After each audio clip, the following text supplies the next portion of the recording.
React है क्या, ठीक है।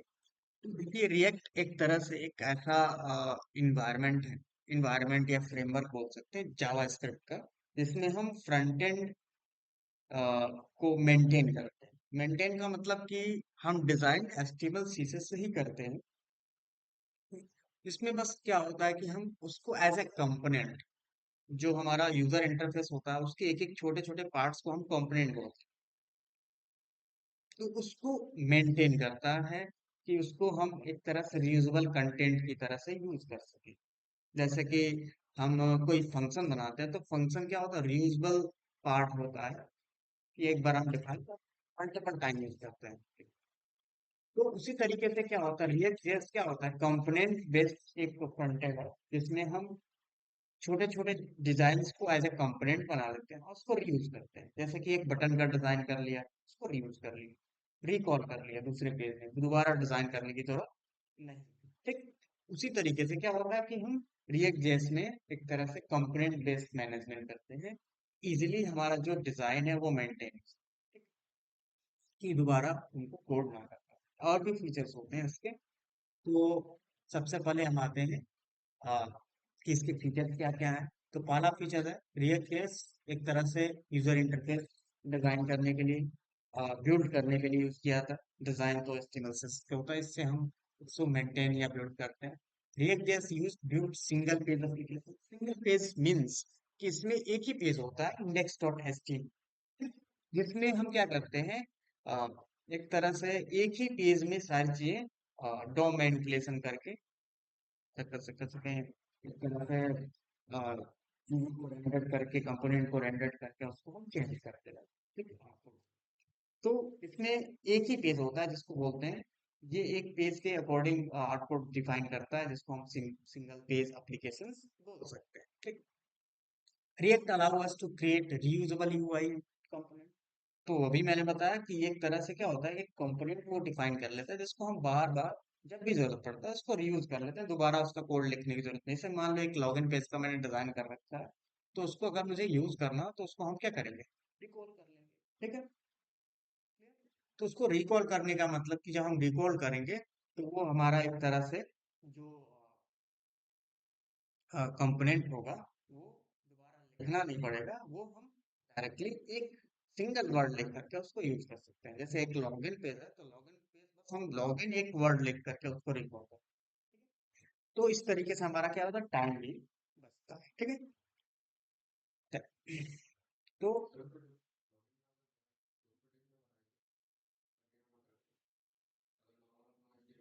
हाँ,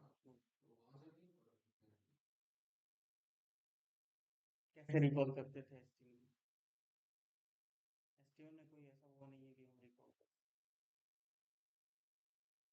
अभी समझेंगे जब हम बताएंगे, समझेंगे कि क्यों रिकॉल करते हैं। रिकॉल का मतलब कि हम इंपोर्ट करके उसको यूज करें। तो ऐसा कुछ नहीं था कि हम किसी पेज को इंपोर्ट करके यूज करें, एचटीएमएल में ऐसा नहीं था।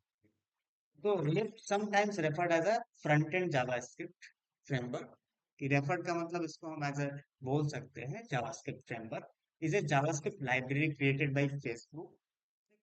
और एक होता है एंगुलर जेएस, जो गूगल के थ्रू क्रिएट किया गया, एंगुलर जेएस, एंड फेसबुक के through React JS. React is a tool for building UI components. Then how it's work. तो जैसे हमने डॉम मैनिपुलेशन किया था जावास्क्रिप्ट के थ्रू, ठीक। तो रिएक्ट जेएस क्या करता है, वर्चुअल डॉम क्रिएट करता है, जिसमें हमको manually document dot gate element by ID ये सब लिखने की जरूरत नहीं पड़ती है, और वो वर्चुअल डॉम के थ्रू मैनिपुलेट कर लेता है, डेटा उसमें इंजेक्ट करता है, आपको चेंज कर देता है, हेडिंग्स के अंदर वैल्यू पास कर देता है। ठीक। तो instead of manipulating the browser DOM, कि हम ब्राउजर के डॉम जैसे कि डॉक्यूमेंट जो बेस्ड ऑब्जेक्ट मॉडल है उसको ना मैनिपुलेट करके हम वर्चुअल डोम को मेमोरी में क्या करते हैं, मैनिपुलेट करते हैं वर्चुअली। ठीक है।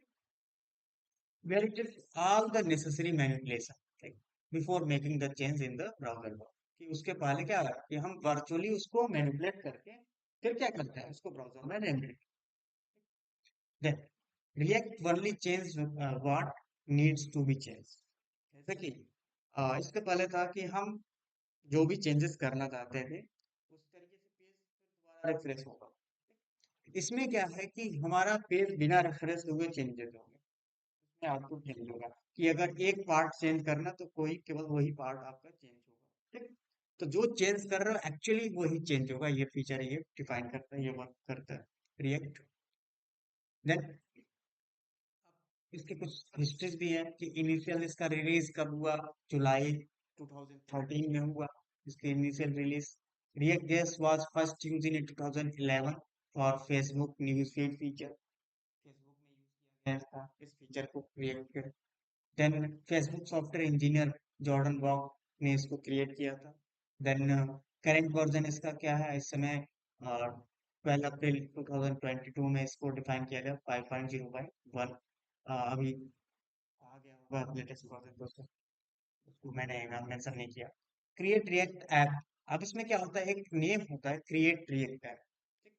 जैसे कि कमांड प्रॉम्प्ट होता है, सीएमडी होती है, उसी तरीके से क्या होता है, एक create React app command prompt होता है, सीएलआई जिसको बोलते हैं, कमांड लाइन इंटरफेस, ठीक है। तो ये क्या होता है, एक बिल्ट इन टूल है, वेब पैक है या कैसे अवेलेबल है, जिसके थ्रू हम इस चीज को बिल्ड करते हैं, इस एप्लीकेशन को बिल्ड करते हैं, जिसमें क्या क्या फीचर्स होते हैं, वेब पैक बेबल जेएस का एक फीचर है, टूल्स है Babel, and then ES lint, ये भी एक आपका जेएस का एक फीचर्स है जिसको हम डिस्क्राइब करेंगे। देन अब आते हैं कि कैसे हम डिफाइन करेंगे, कैसे इनिशियलाइज करेंगे। तो सबसे पहले हमको क्या रिक्वायरमेंट पड़ती है, तो हमको जब भी हम क्रिएट रिएक्ट ऐप डिफाइन करेंगे तो उससे पहले क्या होता है, कि हमको नोड जेएस की रिक्वायरमेंट पड़ती है, तो नोड जेएस हमारे पास सिस्टम में इंस्टॉल होना चाहिए। तो जैसे कि मैंने यहाँ पे डिफाइन किया कि हमारे पास नोड जेएस इंस्टॉल होना चाहिए। अगर आपके नोड सिस्टम में नोड जेएस इंस्टॉल नहीं है तो उसके लिए आपको क्या करना होगा, नोड जेएस इंस्टॉल करना, ठीक है। तो उसके लिए हम क्या करते हैं, विंडो आर प्रेस करेंगे, सीएमडी ओपन करेंगे, कमांड प्रॉम्प्ट, ओके। और अगर चेक कर लेते हैं अगर आपके सिस्टम में है, तो जैसे मैंने यहाँ पे सेट किया नोड डबल डेल्स वर्जन, तो इससे पता चल जाता है कि है। अगर नहीं है, आपके में नहीं होगा, ठीक है, तो क्या करेंगे, इंस्टॉल कर लेंगे, ठीक है। कैसे इंस्टॉल करेंगे, तो हम ब्राउजर पे जाएंगे, हमको क्या लिखना होगा, नोड जेएस सर्च कर लेंगे, और यहाँ पे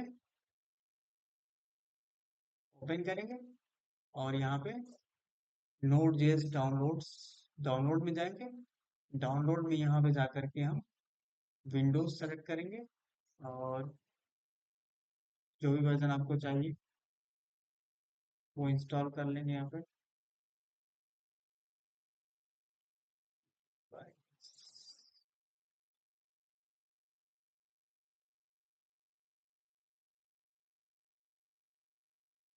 इंस्टॉलर यहाँ पे डाउनलोड कर लेंगे, एक एमएसआई माइक्रोसॉफ्ट इंस्टॉलर जिसको बोलते हैं। देन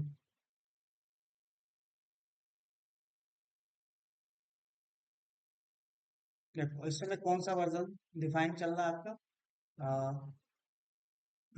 22.11, ठीक। और मेरे में क्या इंस्टॉल था, यहाँ पे मैं फिर दोबारा चेक करके आपको दिखा देता हूँ। सीएमडी ओपन किया मैंने, और नोड एंड डबल डैश 20, ठीक, ओल्डर वर्जन, ठीक है। तो मैं इंस्टॉल करूंगा तो वो अपडेट भी हो जाएगा मेरा। तो मैं यहाँ पे सेलेक्ट करूंगा एक्सेप्ट, नेक्स्ट, देन इंस्टॉल,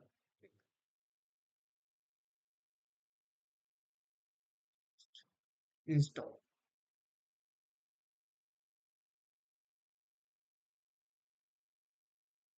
तो ये आपका इंस्टॉल हो जाएगा नोड जेएस, ज़्यादा टाइम नहीं लगता इसमें।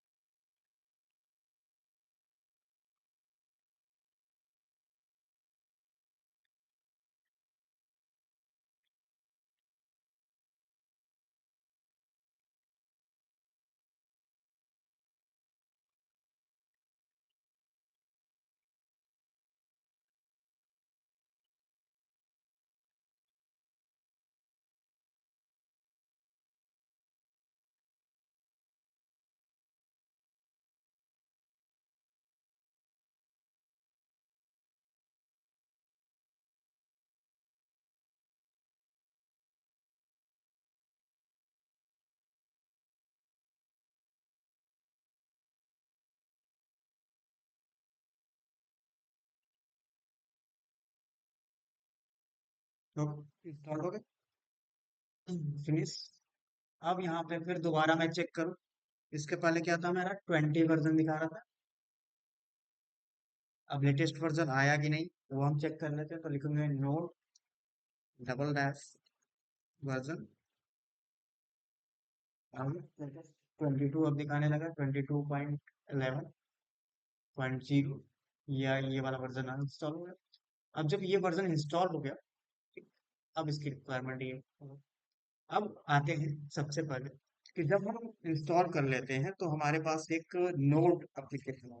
अब नोड है क्या, तो नोड एक सर्वर, सर्वर इन्वायरमेंट है। इसमें हम इंस्टॉल करते हैं, रन कराते हैं। इस environment में हम रिएक्ट की एप्लीकेशन को रन करते हैं। तो नोड के इन्वायरमेंट में ही क्या करता है, एक हमारा एप्लीकेशन है जो रिएक्ट एप्लीकेशन है वो रन, ठीक है। तो इस इन्वायरमेंट के ही थ्रू हम चीजें डिफाइन करते हैं। अब इसके अंदर इसके साथ साथ मुझे एक और चीज टूल इंस्टॉल मिल जाती है, क्या मिल जाती है, एनपीएम, जिसको बोलते हैं नोड पैकेज मैनेजर। अब एनपीएम के थ्रू ही क्या करते हैं हम, पैकेजेस या लाइब्रेरीज को इंस्टॉल करते हैं, ठीक है। एनपीएम एक कमांड है जिसके थ्रू हम इंस्टॉलेशन करते हैं। तो अगर मुझे क्या है, रिएक्ट इंस्टॉल करना, तो रिएक्ट इंस्टॉल करने के लिए मुझे क्या लिखना पड़ेगा, अ, लिखना पड़ेगा, सीएमडी में जाएंगे सबसे पहले, कमांड प्रॉम्प्ट में, और मुझे लिखना पड़ेगा npm install, npm install,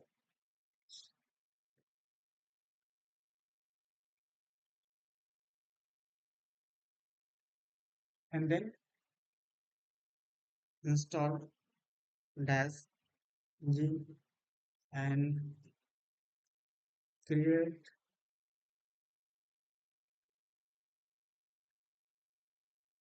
react app at the rate latest, ठीक। तो लिखेंगे npm install dash g create React app latest. तो क्रिएट रिएक्ट ऐप क्या है, हमारा सीएलआई का नाम है, और एट द रेट लेटेस्ट लिखा तो लेटेस्ट वर्जन वो इंस्टॉल होगा, ठीक है। देन इंटरफेस, तो ये इंस्टॉल होना, इसके लिए इंटरनेट चाहिए, तो ये इंस्टॉल होना स्टार्ट हो जाएगा, इंस्टॉल हो जाएगा। ये वार्निंग है, कोई दिक्कत नहीं। अब अगर होता तो कोई दिक्कत होती, लेकिन ये वार्निंग आ रही, उससे कोई मतलब कुछ चीजें डिप्रिकेट कर दी गई है वो बता रहे हैं आपको, ठीक है। डिप्रिकेट मतलब वहां से हटा दी गई है लाइब्रेरी से। देन अब मुझे चेक करना है कि वो लाइब्रेरी इंस्टॉल हुई है नहीं, तो मुझे यहाँ पे क्या चेक करना होगा, क्रिएट क्रिएट, ठीक है। देन यहाँ पे लिखना होगा create React app, and then check करना है कि वो कौन सा वर्जन इंस्टॉल हुआ है, तो वर्जन, जैसे नोड वर्जन हम चेक कर रहे हैं, तो ठीक है। तो यहाँ पे हम लिखेंगे, तो ये 5.0.1 वर्जन इंस्टॉल हो गया, ठीक है, क्लियर। तो किसके थ्रू हमने इंस्टॉल किया, देखो npm लिखा, तो npm का मतलब होता है नोड पैकेज मैनेजर। जब हम नोड इंस्टॉल कर रहे थे तो उसके साथ साथ ये कमांड भी इंस्टॉल हुआ था आपके सिस्टम में, ठीक है। तो इसी के थ्रू हम इंस्टॉल अनइंस्टॉल या अपडेट करते हैं किसी भी लाइब्रेरी, ठीक है। तो अगर मुझे बाद में रिएक्ट ऐप को मुझे अपडेट करना हो तो npm कमांड ही चलाएंगे, ठीक है। तो इंस्टॉल करने के लिए हमने ये लिखा। अगर मुझे फिर अनइंस्टॉल करना हो तो क्या लिखूंगा, यहाँ पे बस अनइंस्टॉल लिख दूंगा, ठीक। तो वो अनइंस्टॉल होगा, तो बस ये चेंज करना है। अब आते हैं नेक्स्ट, कि हमारा नेक्स्ट प्रोसेस क्या है। तो जब भी हम इंस्टॉल कर लेते हैं तो ये क्रिएट रिएक्ट ऐप टूल है ऑफिशियली, जो हमारा रिएक्ट ऐप को सपोर्ट करता है, ठीक। देन नोड जेएस, तो नोड जेएस रिक्वायर्ड होता है to use create React app. Create React app को यूज करने के लिए नोड जेएस आपके पास होना चाहिए।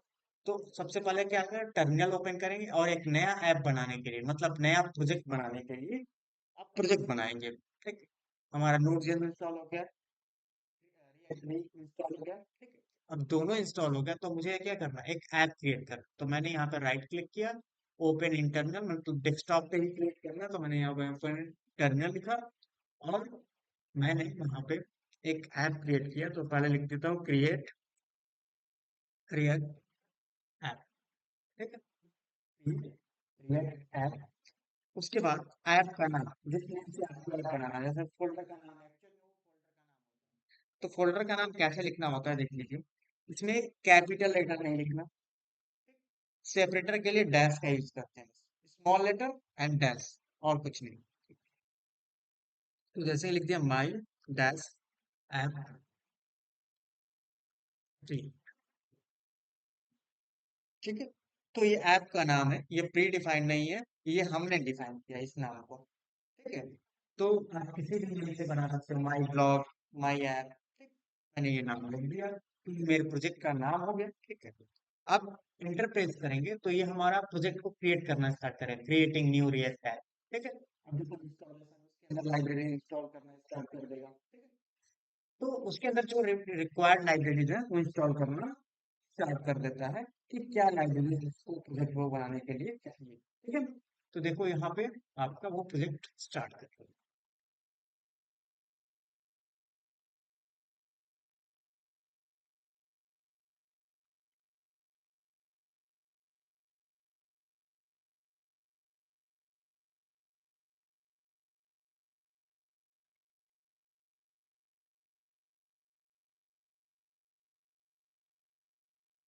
फास्ट इंटरनेट होना चाहिए आपके पास, ठीक है।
Installing template dependency using npm,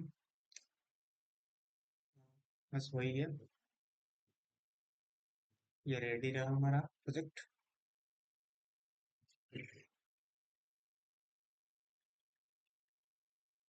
happy है। अब क्या लिख करके आ रहा है कि सबसे पहले हम प्रोजेक्ट के अंदर जाएंगे, तो प्रोजेक्ट के अंदर जाने के लिए, फोल्डर के जाने के लिए ये कमांड लिखेंगे cd, और ये प्रोजेक्ट का नाम था हमारा माई रिएक्ट, एंटर प्रेस करेंगे तो ये फोल्डर उस फोल्डर के अंदर रहेगा। अब उस फोल्डर को रन करना है, तो मैं ऐसे रन कर लूंगा npm स्टार्ट। तो npm स्टार्ट कमांड क्या होता है, उस प्रोजेक्ट को रन कराने के लिए लिखा है। ये हमेशा याद रखेंगे, नोट कर लीजिएगा कि जब हम रिएक्ट ऐप को रन कराना हो तो npm स्टार्ट लिखेंगे। अब देखो स्टार्टिंग सर्वर, अब उस पेज हमारा क्या, वेबसाइट रन हो। तो ये एक तरह से जो VS कोड में जो लाइव सर्वर होता है उसी तरीके से ये भी काम करता है कि ये जो भी चेंजेस करेंगे अपने आप अपडेट होता रहेगा ठीक। आप किसी भी एडिटर में उसको चेंज करो तो उससे कोई फर्क नहीं पड़ेगा। अब यहाँ पे एक डमी टेम्पलेट बना करके वो उसने आपको दे दिया, अब इसको कस्टमाइज करके आप यूज कर सकते हो, ठीक है। अब इसमें देखो कि अब मान लो इस प्रोजेक्ट को मुझे ओपन करना है, ये प्रोजेक्ट रन हो रहा है, ठीक है। और देखो यहाँ पे ये जो प्रोजेक्ट है, अगर मैं इस प्रोजेक्ट की बात करूँ तो इस प्रोजेक्ट को अगर मुझे अपने फोन में अगर ओपन करना है, कि मान लो सेम वाईफाई मैं भी यूज कर रहा हूँ, सेम वाईफाई सेम नेटवर्क आपका इसमें है, ठीक, क्लियर। और सेम नेटवर्क को अगर मैं यूज कर रहा हूँ तो इस अ, जो लोकल नेटवर्क है इसको हम पिक करके यहाँ पे अपने मोबाइल में भी ओपन कर सकते हैं। तो ये आईपी एड्रेस डालेंगे 192.168 and dot one and then dot three and then port number 3000।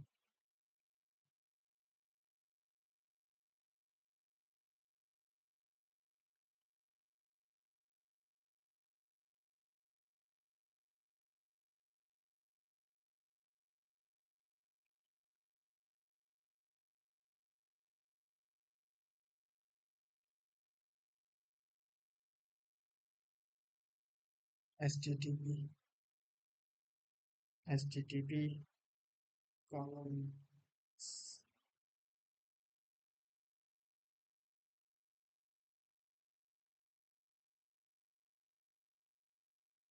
या 192.168.1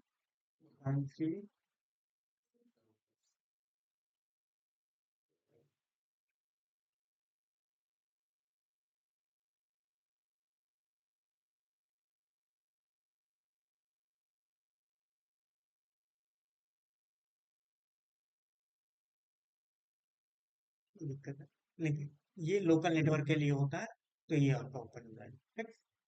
इसके थ्रू भी ओपन कर सकते हो देखो ठीक। ये आपके सिस्टम का आईपी एड्रेस होगा। तो वो सिस्टम के आईपी एड्रेस को उस तरीके से आप ऐड कर सकते हो अपने में से। तो ये समझ में आया कैसे ओपन करना। अब आते हैं जैसे कि मुझे अगर सर्वर को बंद करना है, ये सर्वर चल रहा है ठीक है। ये सर्वर चल रहा है, वेबसाइट चल रही है ठीक है। अब मुझे सर्वर को बंद करना है तो उसका शॉर्टकट की होता है कंट्रोल सी। अब कह रहा है टर्मिनेट, किसको टर्मिनेट करना है, जो रन कर रहा है कमांड। तो कंट्रोल सी से टर्मिनेट कर लेंगे और यहाँ से वाई प्रेस करेंगे तो क्या होगा, यस कर दिया, सर्वर बंद हो गया। अब इसको रिफ्रेश करें तो अब नहीं चलेगा क्योंकि सर्वर बंद हो चुका है। देखो सर्वर बंद हो चुका है। अब मुझे क्या करना है कि इस प्रोजेक्ट को किसमें ओपन करना है, वीएस कोड में। तो अब यहीं से मैं ओपन कर दूं, मुझे वहां फोल्डर में जाने की जरूरत नहीं है। तो यहाँ पे उसका शॉर्टकट की नोट कर लीजिए। कमांड क्या होता है, कोड एंड देन डॉट ठीक। कोड स्पेस डॉट लिखेंगे तो इसको, इस फोल्डर को किसमें ओपन कर देगा, वीएस कोड में ठीक है। टेस्ट करूंगा देखो यहाँ पे वो फोल्डर हमारा पूरा कंप्लीटली वीएस कोड में ओपन हो। अब इसकी कोई रिक्वायरमेंट नहीं है क्योंकि वीएस कोड में हमारा टर्मिनल होता है, टर्मिनल मतलब कमांड प्रॉम्प्ट होता है ठीक है। तो यहाँ पे आप बहुत सारे कमांड, पावर सेल है, गिट बैश है, कमांड प्रॉम्प्ट है, उसका यूज कर सकते हैं। तो मैंने यहाँ गिट बैश का यूज किया ठीक है। ये बस। अब देखो यहाँ पे हमको क्या क्या फोल्डर मिलता है, ये स्ट्रक्चर होता है हमारे प्रोजेक्ट का। ये माई ऐप के अंदर ये फोल्डर्स बने हुए हैं ठीक। अब इसको हम समझते हैं फोल्डर स्ट्रक्चर क्या क्या होता है। तो देखिए यहाँ पे node module, node module is a folder of library. इसके अंदर जो प्रोजेक्ट के रिक्वायरमेंट होते हैं वो इंस्टॉल होते हैं ठीक है। वो इंस्टॉल होता है। और एक पब्लिक फोल्डर है जिसके अंदर क्या होता है, आपका इंडेक्स एचटीएमएल फाइल होती है। ये मेन फाइल होती है, इसी को बोलते हैं सिंगल पेज एप्लीकेशन। क्यों, क्योंकि एक ही फाइल होती है, इसी में सारी चीजें आपको डिस्प्ले करती है। मल्टीपल एचटीएमएल फाइल नहीं बनता है, एक ही एचटीएमएल फाइल बनता है, बाकी जेएसपी फाइल होती है सब। और ये लोगो फाइल है बस, और कुछ नहीं है इसके अंदर। देन उसके बाद क्या है, आ, ये आपका पैकेज डॉट जेसन फाइल होती है। और ये तो रीडमी फाइल गिटहब के लिए होती है ठीक है। ये प्रोजेक्ट से रिलेटेड नहीं है। देन अब देखो यहाँ पे डिपेंडेंसीज आपको दिख रही है कि क्या क्या डिपेंडेंसीज है हमारे। रिएक्ट हमने इंस्टॉल किया, रिएक्ट डॉम इंस्टॉल किया, React script, web vitals testing के लिए ये Jest, React library testing and user events. तो ये कुछ अपने आप चीजें इंस्टॉल हो जाती हैं। स्क्रिप्ट क्या क्या चीजें हैं सर, देखो यहाँ पे एग्जैक्ट बहुत सारे कमांड्स हैं, ये चीजें सेट की। तो ये configuration package dot JSON file ही मेन होती है। अगर मैंने ये डिलीट कर दिया गलती से तो हम एक कमांड चला करके फिर दोबारा उस चीजों को इंस्टॉल कर सकते हैं अगर ये फाइल है तो। क्योंकि इसके अंदर लिखा रहता है कौन सी लाइब्रेरी आपके प्रोजेक्ट में इंस्टॉल है, लिस्टिंग होती है इसके अंदर। तो यही लिस्टिंग ये है, अगर ये है तो आपको प्रोजेक्ट में क्या क्या इंस्टॉल करना, क्या क्या चीजें हैं, वो सारी चीजें इसमें मेंशन है ठीक है, डिफाइंड है कि क्या क्या चाहिए आप। तो इतना डिफाइन किया। अब आते हैं, अब इसमें रन करना तो मैंने लिख दिया npm। अब देखो ये टर्मिनल होता है, तो टर्मिनल कहाँ से ओपन किया जाता है मैं आपको बता दूं। आप यहाँ से भी ओपन कर सकते हो, जैसे ओपन करोगे और यहाँ से आप अपने हिसाब से PowerShell command prompt select कर लेना ठीक, जो आपको सही लगता हो ठीक। ओके। अब यहाँ पे मैं लिखूंगा npm start फिर वही चीज यहाँ पर रन करने के लिए, अब इसके थ्रू हम रन करेंगे VS कोड के। तो ये हमारा प्रोजेक्ट फिर दोबारा रन हो जाएगा, npm स्टार्ट। देखो डायरेक्टली वो ब्राउजर में ओपन कर देगा successful, web pack compiled successful. तो वेब पैक क्या करता है, उसको आपके जो जेएस फाइल है उसको कंपाइल करता है, ठीक है। देन अब उसके बाद क्या होता है कि जो आपका आउटपुट दिख रहा है वो किसके अंदर लिखा हुआ है, ऐप डॉट जेएस के अंदर। जैसे वो जो लोगो दिख रहा था, अब मैं साइड बाय साइड इसको पार्टीशन करके आपको डिफाइन कर देता हूँ। अब ये दिख रहा है आपको डेटा कि जो ये लोगो दिख रहा है, अब इस लोगो को मैं हटा देता हूँ।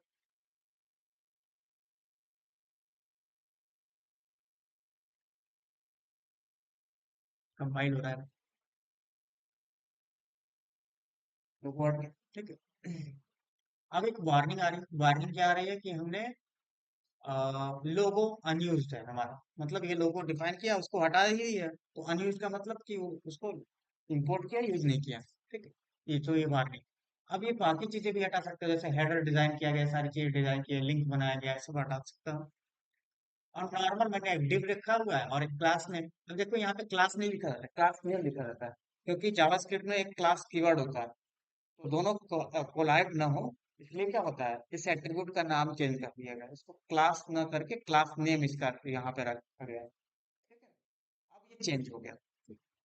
देन अब यहाँ पे लिखा जाता है क्या, जैसे मैंने लिख दिया H1, मैंने यहाँ पे एक हेडिंग डिफाइन करी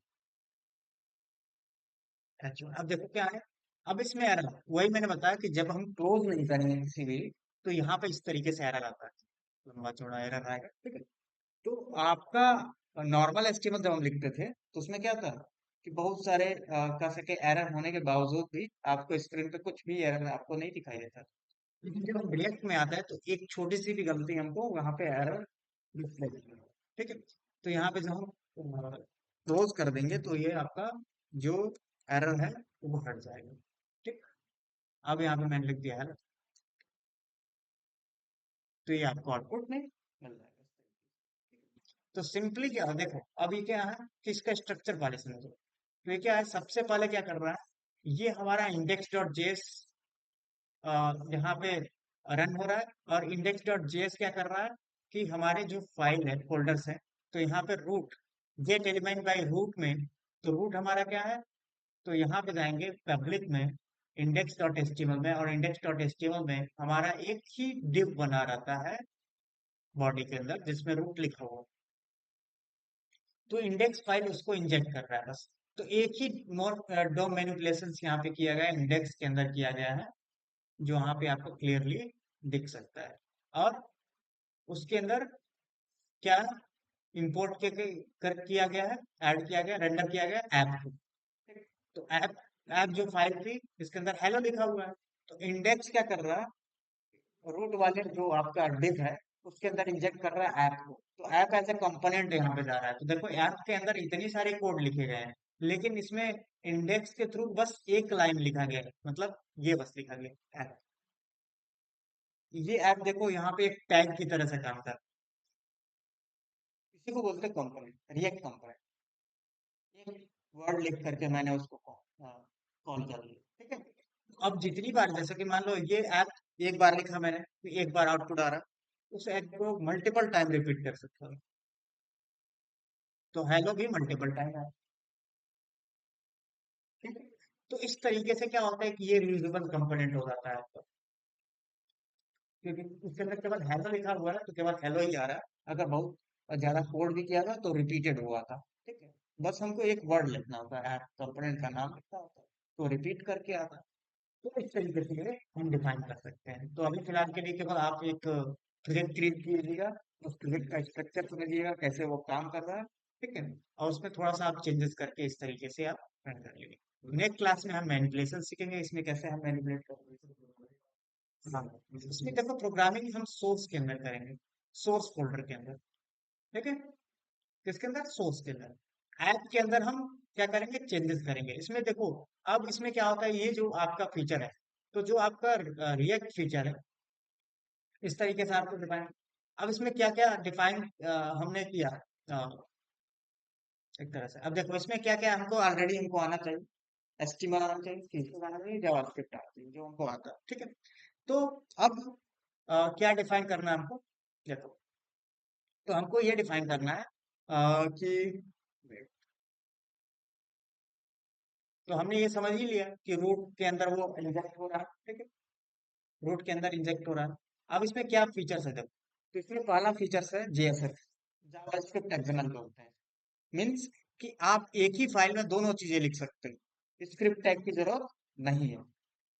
जैसे कि हम एचटीएमएल और जेएस दोनों एक साथ लिख सकते हैं, बिना स्क्रिप्ट टैग या बिना जेएस को किसी जेएस टैग के, ठीक है।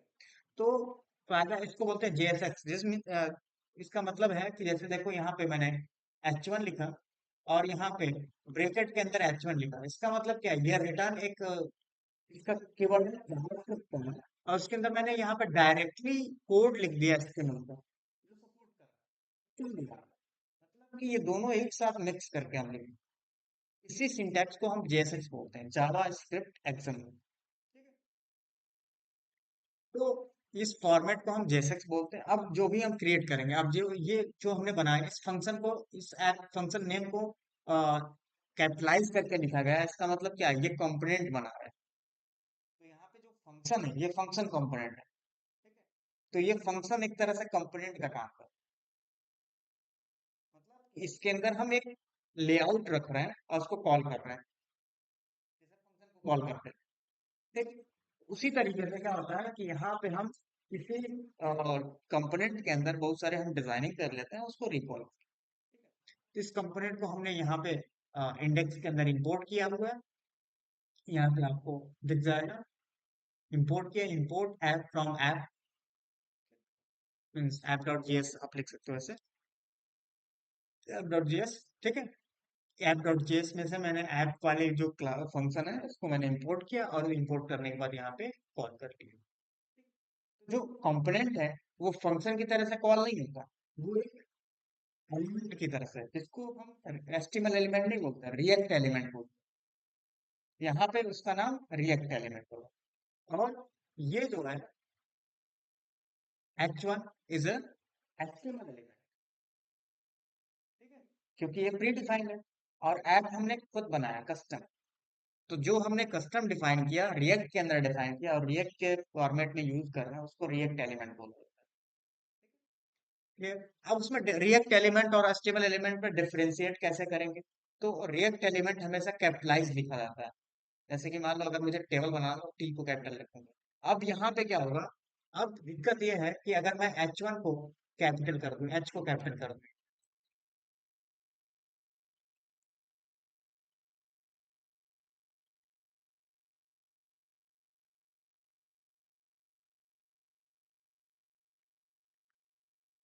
एरर आएगा। अब यहाँ पे केस सेंसिटिव है एचटीएमएल, नॉर्मली केस सेंसिटिव नहीं होता है एचटीएमएल, लेकिन यहाँ पे रिएक्ट में केस सेंसिटिव माना जाएगा। क्यों माना जाएगा? केस सेंसिटिव एक्चुअल में होता नहीं है, लेकिन इसको यहाँ पर रिएक्ट में कर दिया गया। क्यों? क्योंकि जो रिएक्ट एलिमेंट होते हैं वो कैपिटल लेटर में लिखे जाते हैं, एचटीएमएल को स्मॉल में। क्यों? कि डिफ्रेंशिएट हो सके कि ये एचटीएमएल एलिमेंट है और ये रिएक्ट एलिमेंट है। तो रिएक्ट एलिमेंट को कैपिटलाइज कर दिया गया कि वो कैपिटल में लिखे जाएंगे हमेशा, कैपिटल मतलब पहला लेटर कैपिटल, ठीक है। और जो आपके एस्टेबल एलिमेंट होंगे वो क्या लिखे जाएंगे, स्मॉल लेटर में लिखे जाएंगे, जिससे हम पहचान भी सकें, और एक तरह से कोलिजन ना हो, कि वो गलत ना हो कि कौन सा कॉल कर रहे हैं, ठीक है। तो थोड़ा सा भी चेंजेस करेंगे तो यहाँ पे कैपिटल में अगर किसी एचटीएमएल एलिमेंट को लिख रहा हो तो एरर थ्रो करेगा। देखो क्या कर रहा है, S1 इज नॉट डिफाइंड, मतलब वो समझ रहा है कि वो रिएक्ट एलिमेंट है, तो कह रहा है H1 इज नॉट डिफाइंड, ठीक है। तो H1 जब भी लिखेंगे तो वो स्मॉल में लिखेंगे, या कोई भी एचटीएमएल एलिमेंट लिखेंगे स्मॉल लेटर में लिखेंगे, ठीक है। और देखिए यहाँ पे आपका जो कंपोनेंट है वो ऐप यहाँ पे, ठीक, कैपिटल में लिखा गया। तो इसको जे से देखो, जे से लिखा है। अब यहाँ पे इसको मैं क्या करूंगा, स्मॉल लेटर में कर दूंगा, तो ये हमारा एरर खत्म हो जाएगा। तो यहाँ पे मैं इसको, तो एरर हमारा, ठीक है। तो ये छोटी छोटी चीजें हैं, आपको ध्यान देनी होगी, तभी जा करके आप चीजों को समझ सकते हो कि कैसे लिखना है, ठीक है। अब मैं एक आपको चीज डिफाइन कर दूं कि आप इसके अंदर आप वेरिएबल भी बना करके यूज कर सकते हो, जैसे मैंने यहाँ लिख दिया लेट। ठीक, मैंने एक वेरिएबल बनाया लेट नेम। अब इसके अंदर मैं हेडिंग स्टोर कर सकता हूँ, देखो यहाँ पे, सॉरी, मैंने लिख दिया हेलो। ऐसा जावास्क्रिप्ट में नहीं था कि डायरेक्ट लिख सके, उसको डबल कोटेशन के अंदर लिखा जाता था। ठीक है, लेकिन यहाँ पे क्या है, हम डायरेक्ट लिख दे रहे हैं और यहाँ पे लास्ट में मैंने सेमीकोलन लिख दिया। ठीक है, अब इस नेम को यहाँ पे प्रिंट करना है, हेलो और राकेश, हेलो। ठीक, अब इस वेरिएबल को यहाँ पे प्रिंट करना है, इसके अंदर, उस वेरिएबल के अंदर क्या है, एक हेडिंग है, उसको प्रिंट करना है। तो मुझे कर्ली ब्रेसेस लिखना है, कर्ली ब्रेसेस में क्या लिख देना है, नेम। आगे इजी है हमारा, प्रिंट करना है तो मुझे अब document dot gate element by ID कुछ नहीं लिखना। और उसको अगर मुझे यू टैग के अंदर रखना है तो मैंने लिख दिया यू टैग।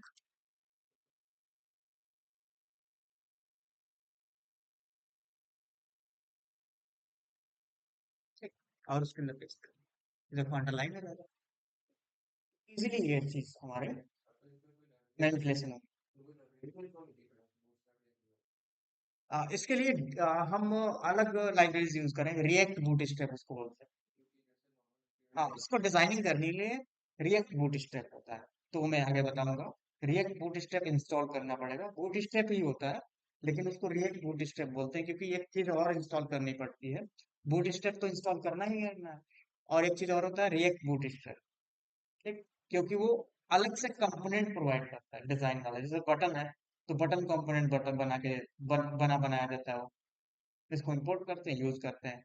बस यही चीज़ है कि नॉर्मल में हम जो केवल बूटस्ट्रैप यूज करते थे स्टाइलिंग के लिए, इसमें बूटस्ट्रैप के साथ साथ बूटस्ट्रैप रिएक्ट के लिए कंपोनेंट बेस्ड लाइब्रेरी प्रोवाइड करते हैं, जिसको रिएक्ट बूटस्ट्रैप बोलते हैं। ठीक है, तो उसको हम यूज करेंगे।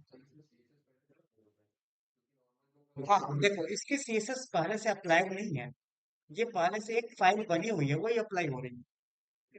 अब इसको हटा देता हूं मैं, देखो इसको मैंने हटा दिया इस कोड को। फिर इंडेक्स डॉट, देखो अब हट गया ना, वो डिलीट कर सकते हो। ठीक है, क्यों, अब देखो यहाँ पे नॉर्मल हो गया। अब इसके अंदर जो भी कोड लिखना है, जैसे कि मैं ये index dot C S app dot C S, तो ऐप डॉट सी एस कैसे ऐड किया गया है किसके अंदर, ऐप डॉट जेएस के अंदर, तो देखो इंपोर्ट किया गया।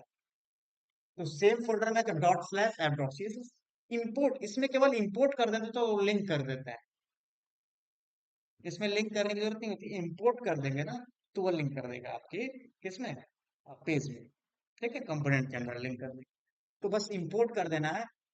तो आप किसी भी नेम से फाइल बनाओ उसको बस इंपोर्ट करो।